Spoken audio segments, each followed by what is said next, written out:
सीधे पंचकुला लिए चलेंगे, जहां इंडक्शन कार्यक्रम का आयोजन किया गया। मुख्यमंत्री नायब सिंह सैनी कार्यक्रम को संबोधित करें, क्या कुछ कह रहे, चले सुनाते हैं आपको। सब बने साथियों, अपनी मेहनत, अपनी प्रतिभा के बल पर सरकारी नौकरी प्राप्त करने वाले मैं आप सभी 3,556 हमारे नौजवान साथियों का आज जो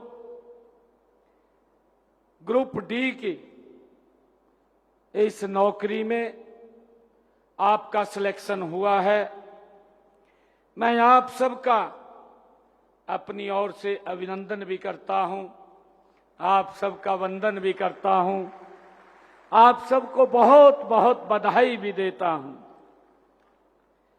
साथियों, मुझे दो बात याद आ रही है कि हर ख्वाब को हकीकत मिली है, हर ख्वाब को हकीकत मिली है, हर आंख में उजियारा है। साथियों, मेहनत करने वाले हर युवा का अब अपना बुलंद सितारा है। साथियों, न खर्ची चली न पर्ची चली, बस मेहनत का सम्मान है। यही भरोसा, यही सुशासन हरियाणा सरकार की पहचान है। साथियों, विचार कीजिएगा, जरा सोचिएगा, आप में से किसी के पिता किसान हैं, आप में से किसी के पिता मजदूर का काम करते हैं, न गर्मी देखी न सर्दी देखी, बस पसीना बहाया साथियों, ताकि आपके सपनों को पंख लग सकें। किसी बहन ने अपनी जरूरतें रोक दी, अपने सपने टाल दिए साथियों, ताकि भाई की परीक्षा की तैयारी में कोई कमी न रह जाए। साथियों, कितनी माताओं ने मंदिर में दिए जलाए, हाथ जोड़े, हर दुआ में आपकी सफलता मांगी। साथियों, आज मैं आपसे एक बात कहना चाहता हूं कि उन दीपकों की लो बेकार नहीं गई, उन आंसुओं की कीमत चुकी, उन प्रार्थनाओं को अवसर मिल गया। इसीलिए आपकी इस सफलता पर जितना आपका अधिकार है, उतना ही अधिकार आपके माता पिता, आपके परिवार का भी है।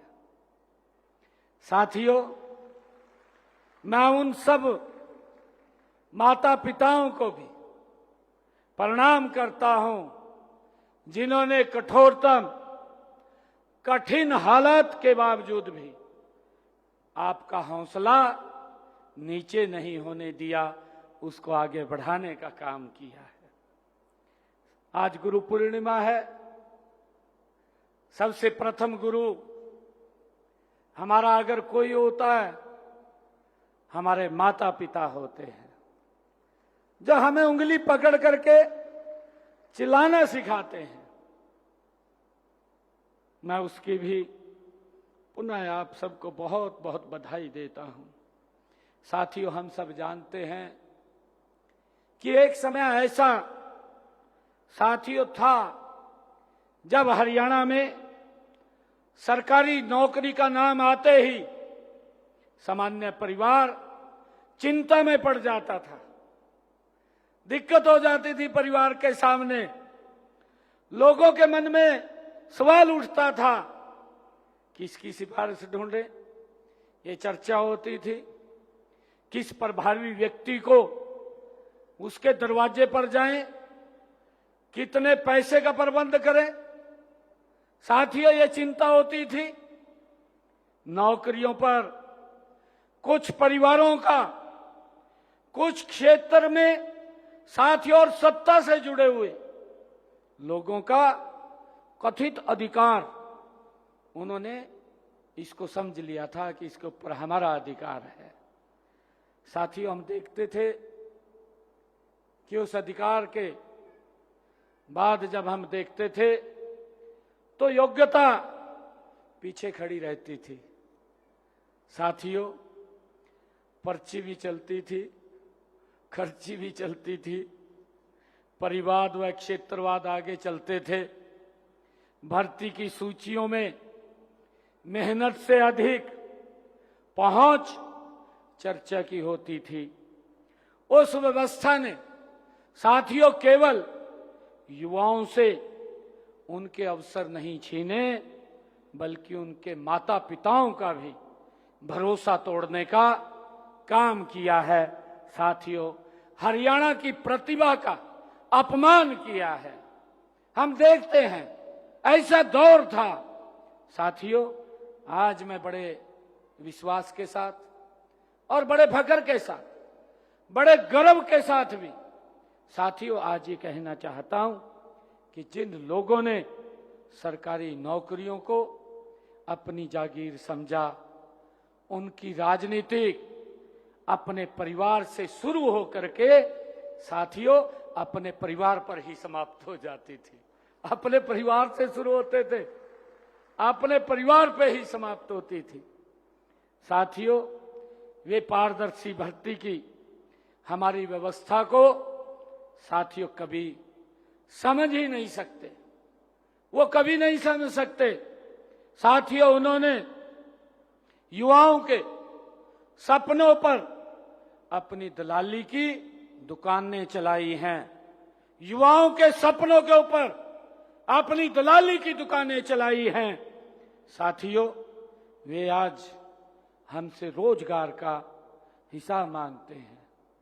साथियों, मैं आप लोगों को कहना चाहूंगा, मैं ये भी आप लोगों से पूछना चाहता हूं कि जब सत्ता, साथियों उन लोगों से मैं ये कहना चाहता हूं कि जब सत्ता आपके हाथ में थी, तब गरीब का बेटा बिना सिफारिश के नौकरी क्यों नहीं लगा? मैं उन लोगों से पूछना चाहता हूं। और साथियों, उस समय एक विशेष क्षेत्र और एक विशेष परिवार से जुड़ा होना योग्यता का सबसे बड़ा प्रमाण वो बनता था। साथियों, नौकरियां सार्वजनिक अवसर के बजाय राजनीतिक कृपा का साधन क्यों बन गई थी, इसे हमें समझने की जरूरत है। साथियों, हमने सत्ता संभालते ही देश के यशस्वी प्रधानमंत्री आदरणीय नरेंद्र मोदी जी के नेतृत्व में साथियों ये स्पष्ट कर दिया कि अब हरियाणा के किसी भी नौजवान के भविष्य किसी नेता की जेब में रखी पर्ची तय नहीं करेगी कि साथियों उसका भविष्य, उसकी मेहनत, उसकी साथियों योग्यता और उसकी प्रतिभा ही तय करेगी कि बच्चा सरकारी नौकरी के अंदर लगेगा। साथियों, मुझे खुशी है हमने भर्ती के संस्कार को बदला है।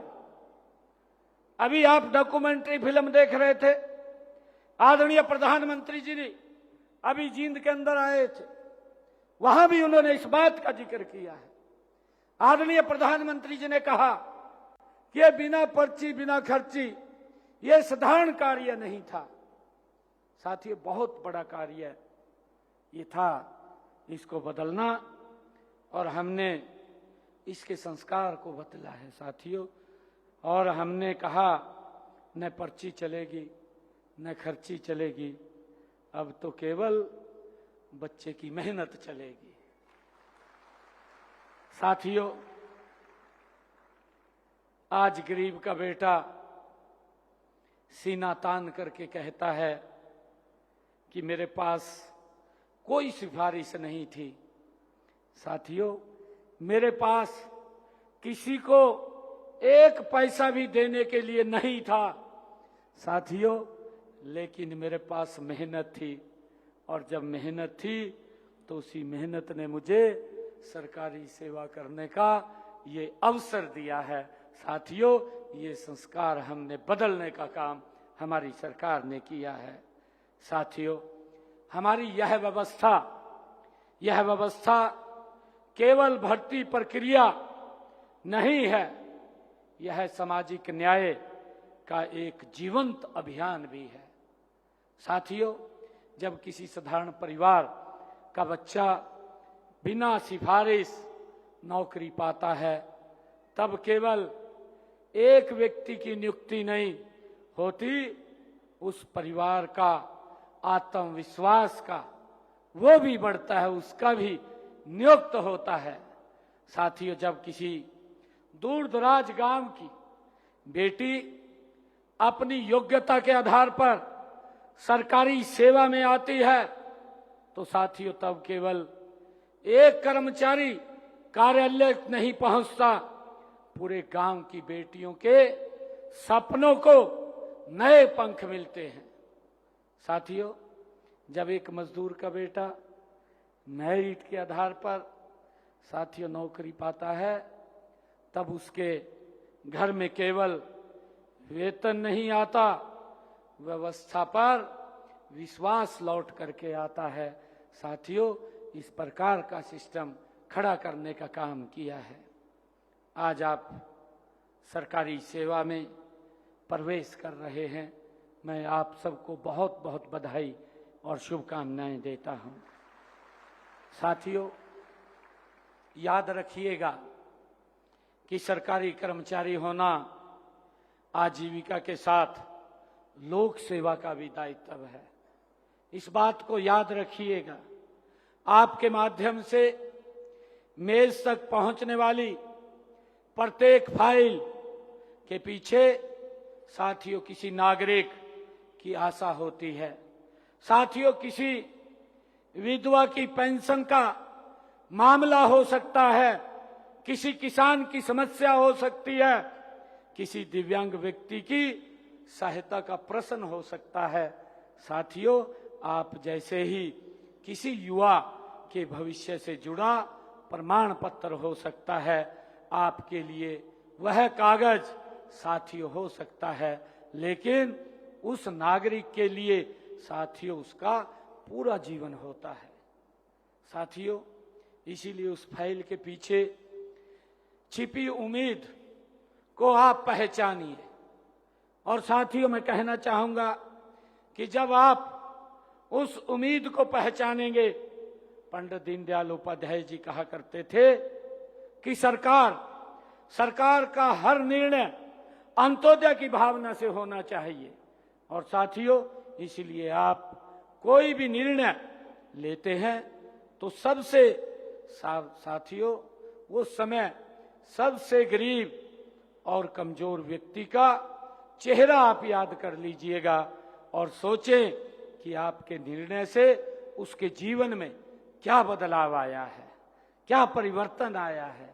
साथियों, इस बात को जरूर सोचिएगा। यह विचार केवल बड़े नीति निर्माताओं के लिए नहीं है। साथियों, मैं कहना चाहूंगा यह प्रत्येक सरकारी कर्मचारी के लिए उसका मार्गदर्शन मंत्र है। साथियों, मैं चाहता हूं कि आप सभी एक संकल्प अवश्य लें। आपके कार्यालय से कोई भी व्यक्ति यह महसूस करके वापस न जाए साथियों कि उसकी बात को सुनने वाला कोई नहीं है। मेरा ये आप लोगों से आग्रह है, जो नागरिक आपके पास आता है साथियों वह किसी मजबूरी में ही आपके पास आएगा, और इसलिए उसकी बात को धैर्यपूर्वक सुनिए, उसे सम्मान दीजिए और बार बार वो चक्कर ना लगाने पड़े उसको मजबूर मत कीजिए। साथियों, याद रखिएगा कि नियम जनता की सुविधा के लिए बनाए जाते हैं, जनता को परेशान करने के लिए सरकार नियम नहीं बनाती है। साथियों, मेरा आग्रह है, हम सब देखते हैं कि सरदार वल्लभ भाई पटेल ने लोक सेवकों उनके शासन व्यवस्था को मजबूत आधार बताया है।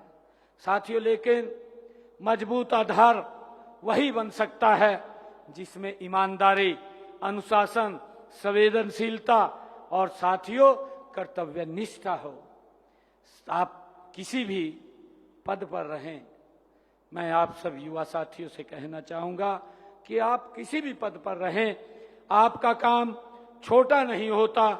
शरीर में आंख का एक महत्व होता है, साथियों हाथ का अपना एक महत्व होता है, और आपके पैर का साथियों अलग एक महत्व होता है। इसी प्रकार से ये जो शासन व्यवस्था है, शासन व्यवस्था में भी प्रत्येक कर्मचारी का साथियों अपना एक महत्व होता है।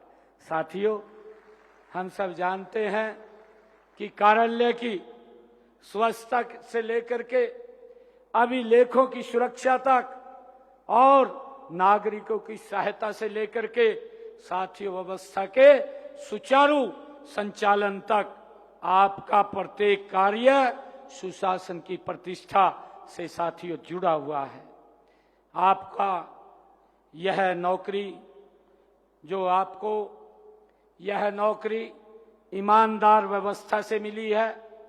साथियों, मैं कहना चाहूंगा कि इसलिए मेरी अपेक्षा ये भी है कि आप भी व्यवस्था को ईमानदार बनाएं और उसको ईमानदार बनाए रखने में अपना पूर्ण योगदान दें।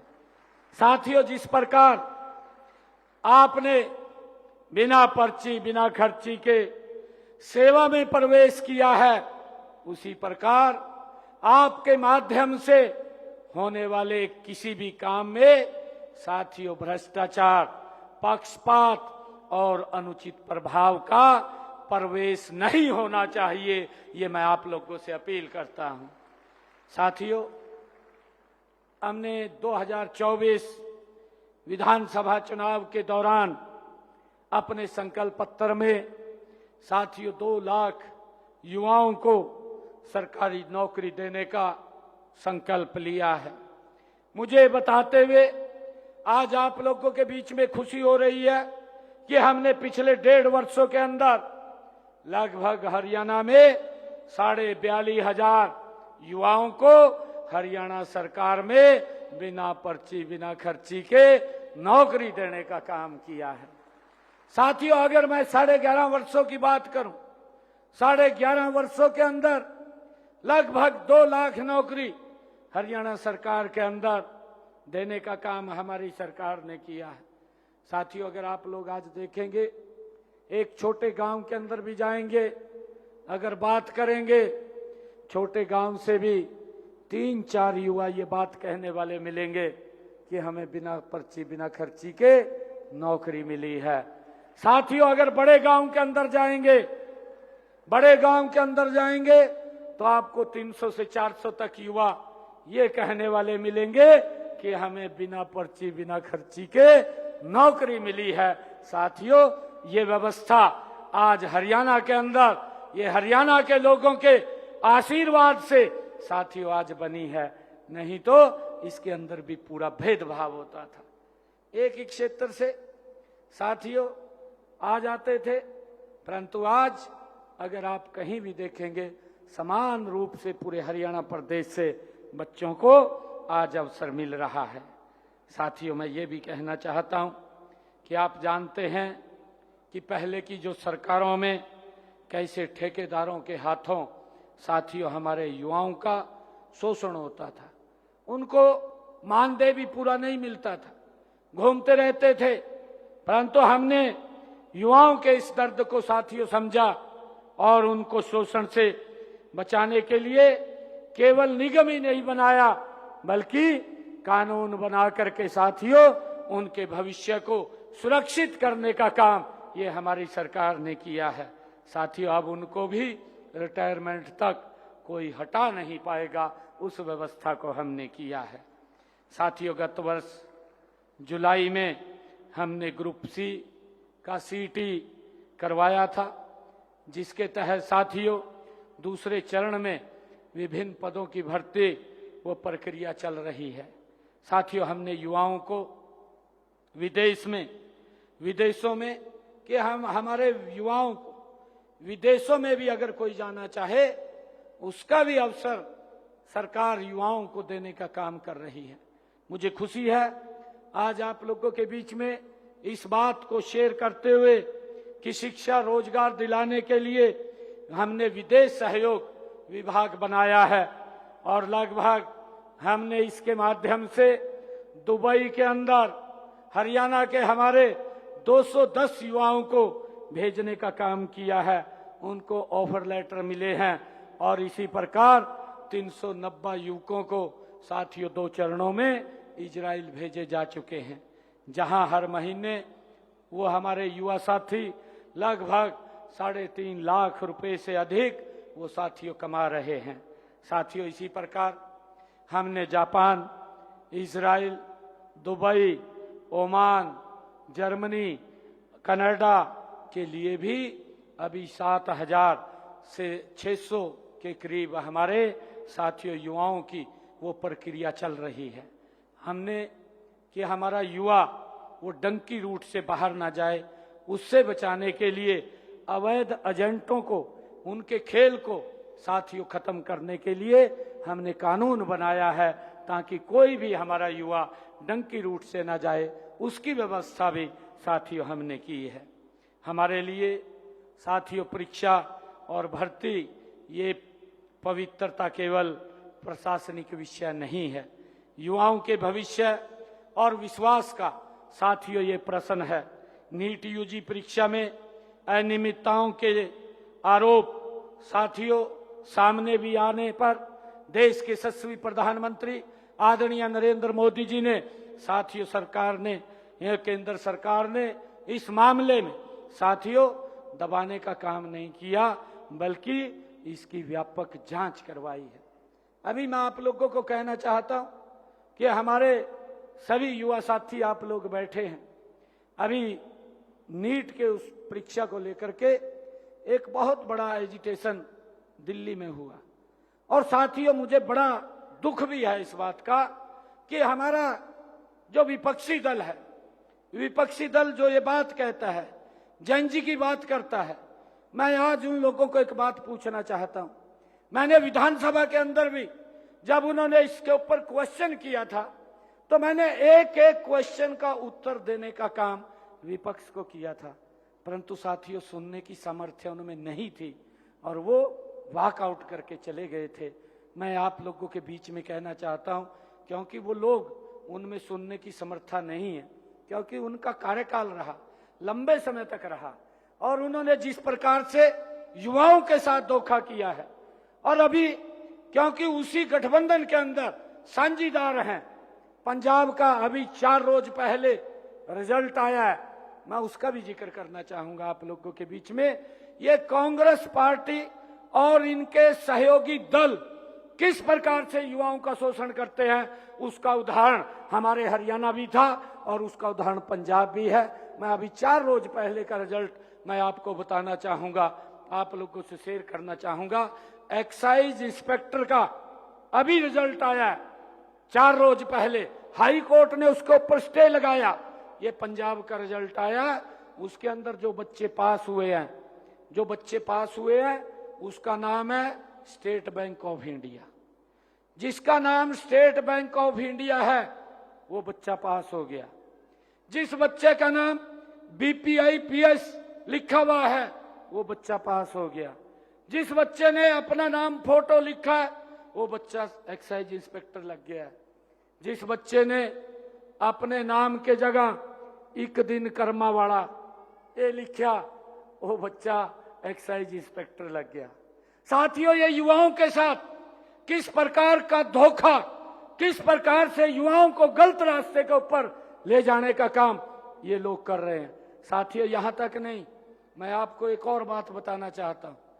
वहां की कई बच्चों ने, एक बच्चे ने नहीं, बहुत सारे बच्चों ने 2 जगह 2 फार्म भरे, 2 फार्म भरे, 2 जगह अलग अलग सेंटर आए, एक समय में पेपर, दोनों जगह एक्साइज इंस्पेक्टर लग गए। साथियों, कितना बड़ा धोखा है ये, इस बात को हमें समझना है। और किस प्रकार से साथियों ये लोग, ये विपक्ष के अंदर युवाओं को गुमराह करने का काम करते हैं, उनको रास्ता भटकाने का काम करते हैं, उसका एक बहुत ही दुखद चेहरा हमें दिल्ली में देखने को मिला। हमारे यूथ का आप साथियों सोशल मीडिया के ऊपर देख रहे होंगे किस प्रकार की भाषा, किस प्रकार की बातें साथियों ये की जा रही हैं। ये तो मेरे ख्याल से, मैं अगर बात कहूं कि जब भगवान राम ने रावण को सबक सिखाने की बात की थी क्योंकि अत्याचार कर रहा था, उस समय में भी इतनी बातें नहीं कही गई जितनी बातें ये विपक्षी दलों ने माननीय प्रधानमंत्री जी के खिलाफ बोली हैं। वो किसी व्यक्ति के खिलाफ नहीं उन्होंने बोली, वो देश के इस लोकतंत्र के जिन्होंने सम्मान से उसको बैठाया है और साथियों जिसने देश की तस्वीर को बदला है, ऐसे लोग जो इस प्रकार की अभद्र भाषा, मैं तो ये बात कहना चाहूंगा कि उन लोगों को उनके माँ बाप भी किस प्रकार के संस्कार देते हैं वो हमारी समझ से परे है। अगर वो लोग नौकरी में आते हैं, वो लोग इस देश की सेवा में आते हैं, तो साथियों आप क्या कल्पना करेंगे कि ये देश कैसे आगे बढ़ सकेगा, ये देश कैसे विकसित बन पाएगा। ये एक विचारणीय विषय है साथियों, इसके ऊपर भी बड़ा विचार करने की जरूरत है। मैं आप सब युवा साथियों से इस बात के लिए भी कहना चाहूंगा। साथियों, परीक्षा परिणाम आप लोग देख रहे हैं, जब इसके अंदर आदरणीय प्रधानमंत्री जी के ध्यान में आया तो उनके खिलाफ सख्त कार्रवाई भी की गई और ये 2024 के अंदर इस पेपर लीक को लेकर के प्रधानमंत्री जी ने कानून बनाया और अब ये बात कही कि ऐसा कानून बनेगा अगर कोई व्यक्ति हमारे युवाओं के साथ कोई खिलवाड़ करेगा तो उस व्यक्ति को किसी सूरत के अंदर बख्शा नहीं जाएगा, वो सारी उम्र के लिए साथियों वो जेल की सलाखों के पीछे ही रहेगा। ये हालात उसकी करने वाले हैं। साथियों, मैं आप लोगों को कहना चाहता हूं कि परीक्षा प्रणाली में सुधार के लिए विशेषज्ञों की उच्च स्तरीय साथियों समिति भी गठित की गई है और राष्ट्रीय स्तर पर परीक्षा सुधार की प्रक्रिया को गति से आगे बढ़ाया जा रहा है।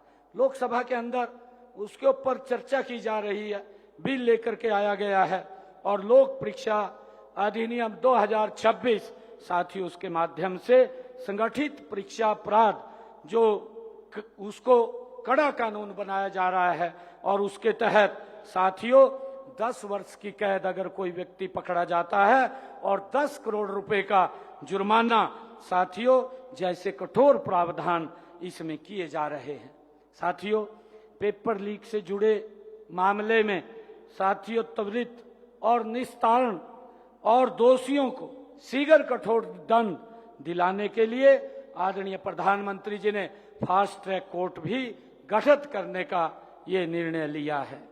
साथियों, प्रधानमंत्री जी का एक स्पष्ट संदेश भी है कि हमारे मेहनती विद्यार्थियों की जो उत्तर पुस्तिका पर किसी माफिया का पंजा हमें स्वीकार नहीं होगा, ना किया जाएगा। साथियों, इस प्रकार का आदरणीय प्रधानमंत्री जी ने निर्णय लिया है। साथियों, विपक्ष के हमारे जो मित्रों को परीक्षा की और भर्ती की पारदर्शिता पर बोलने का साथियों उन्हें अपने शासनकाल में भी देखना चाहिए कि हमने क्या क्या काम किए हैं।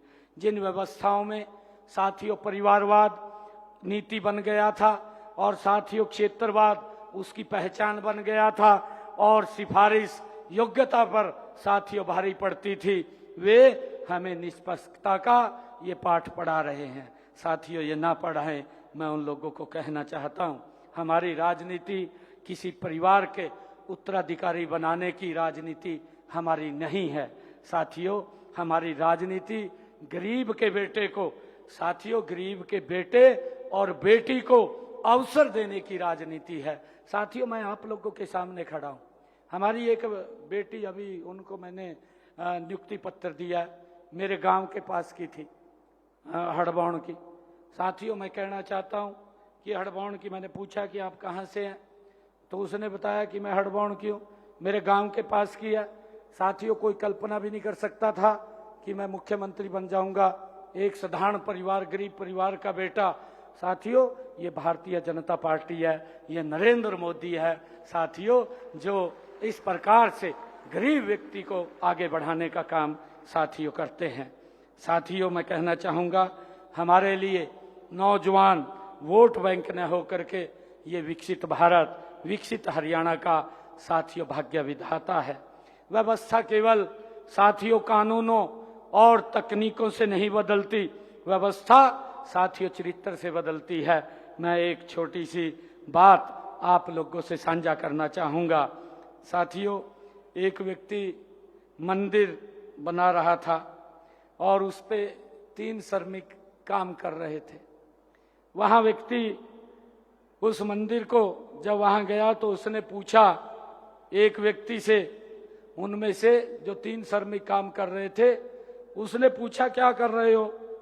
उसने उत्तर दिया, पहले ने कहा मैं पत्थर तोड़ रहा हूं, दूसरे ने कहा मैं तो रोजी रोटी कमा रहा हूं, और साथियों तीसरे ने मुस्कुरा करके कहा कि मैं आने वाली पीढ़ियों के लिए मंदिर बना रहा हूं। साथियों आप लोग को मैं कहना चाहूंगा काम तो एक ही था, परंतु तीनों लोगों का अपना अपना दृष्टिकोण, अपना अपना नजरिया, अलग अलग बात करने का था। चाहे तो उसे प्रदेश के भविष्य के निर्माण का माध्यम बना सकते हैं।